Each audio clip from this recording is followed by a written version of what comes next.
Hi friends, welcome back to Trending USA channel. Today's breaking news is Russia has shot down Ukrainian F-16 fighter jets, not American ones directly. The F-16s were American-made aircraft that were given to Ukraine by NATO allies. This is a crucial distinction. The F-16 shoot down, what actually happened? Russian forces recently shot down a US-made F-16 fighter jet, operated by Ukraine using an S-300 air defense system. Ukraine received its first F-16 fighter jets from the US and European allies in August 2024, with aircraft coming from Denmark and the Netherlands. According to reports, the Russian commander whose unit destroyed the aircraft described it as a carefully planned operation using two missiles, Pravda USA, Arkadyas.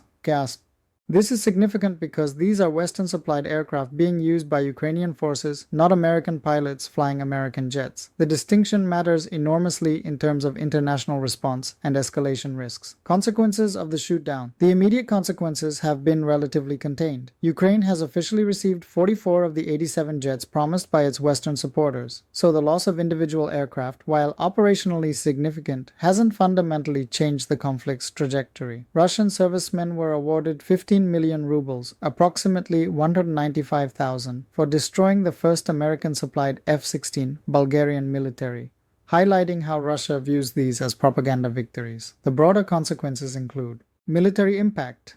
The downing demonstrates that despite Western technology, Russia's S-400 systems and R-37 air-to-air missiles remain effective against advanced Western platforms, Bulgarian military. This has forced Ukraine to be more cautious about how it deploys these valuable assets.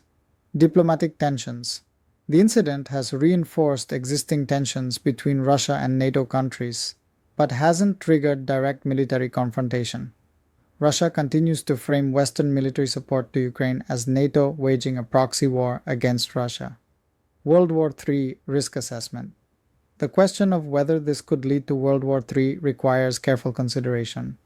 The consensus among experts is that while risks exist, they remain manageable for several key reasons. Current risk level. Various experts have described the Russian invasion of Ukraine as heightening the risk of a Third World War, while others have suggested the contrary. The 2026 Conflict Risk Assessment rates an intensification of the Russia-Ukraine war as a top-tier concern, particularly regarding expanding attacks on critical infrastructure and population centers. Nuclear dimension. Moscow has made threats of tactical nuclear use in Ukraine and lowered its nuclear threshold, suggesting the feasibility of limited nuclear war. However, Russia has not followed through on its threats against NATO and has not used nuclear weapons, despite most of its red lines being crossed. Containment factors. US President Joe Biden and NATO Secretary General Jens Stoltenberg stressed the need to prevent the conflict escalating into a Third World War, while also affirming that NATO members will defend each other. This careful balancing act has so far prevented direct NATO-Russia military confrontation. Potential alliances in a global conflict scenario. If the conflict were to escalate into a broader war, the alliance structure would likely follow existing geopolitical divisions. Western alliance, NATO and partners. United States and NATO members, including UK, France, Germany, Poland, Baltic states, traditional US allies, Australia, Japan, South Korea, EU countries, potentially Taiwan in a Pacific scenario, Russia, aligned bloc, Russia, Belarus, potentially Iran. North Korea has provided weapons and ammunition to Russia during the invasion, including ballistic missiles, and in 2024, Russia and North Korea signed a defense pact. Potentially, Syria-China's position. China represents perhaps the most consequential uncertainty. It has long been assumed that the greatest threat to geopolitical stability is rising tension between the US and China, with concerns about a Chinese move against Taiwan. While China has maintained neutrality in Ukraine, it has strengthened ties with Russia. India's strategic position. India has adopted one of the most carefully calibrated positions on the Ukraine conflict, which reveals much about how it would likely position itself in any broader conflict. Current neutrality. India has adopted a studied public neutrality toward Russia, abstaining from successive votes in the UN Security Council, General Assembly, and Human Rights Council that condemned Russian aggression, Carnegie Endowment. Prime Minister Modi has stated that India is not neutral, it stands on the side of peace, India's world. emphasizing dialogue over condemnation. Strategic rationale. India's position is driven by multiple factors. Military dependence. India's arms dependence on Russia is estimated to be between 65 and 80%, with Russian weapons platforms accounting for 85% of major weapon systems in India. Energy security. India extracted significant discounts on Russian oil exports thanks to sanctions, with oil purchases from Russia more than doubling after the war began. China factor. For India, developing relations with Russia is a key component of its efforts to contain Beijing, especially given the rapid growth of Russia-China relations since the invasion. Strategic autonomy. India views strategic autonomy as non-negotiable, preferring to maintain relationships with all major powers rather than joining any single bloc. Western pressure. In July 2025, US President Donald Trump criticized India over its continued oil trade with Russia and threatened to impose 100% tariffs and secondary sanctions on countries purchasing Russian oil.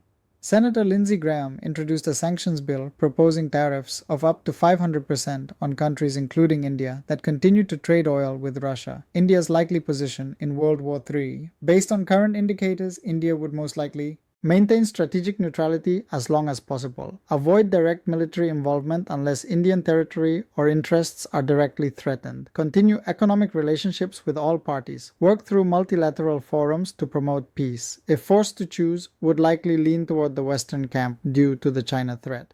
But only reluctantly and with significant conditions. India's neutrality positions it as allied to the despotic Russian state, while at the same time leaving India in the company of strange bedfellows such as China and Pakistan, which happen to be India's adversaries.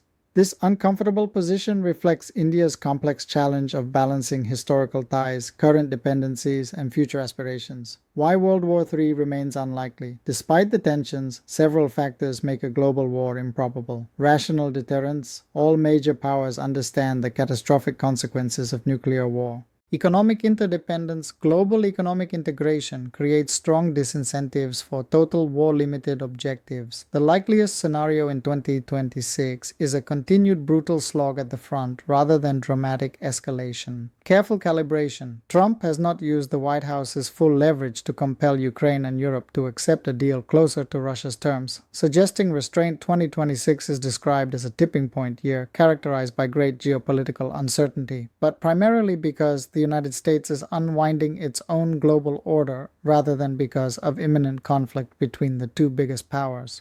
In conclusion, while the downing of Ukrainian F-16s by Russia represents a significant military development, it hasn't fundamentally altered the trajectory toward global war. The international system, despite enormous strain, continues to demonstrate resilience through deterrence, economic interdependence, and diplomatic channels.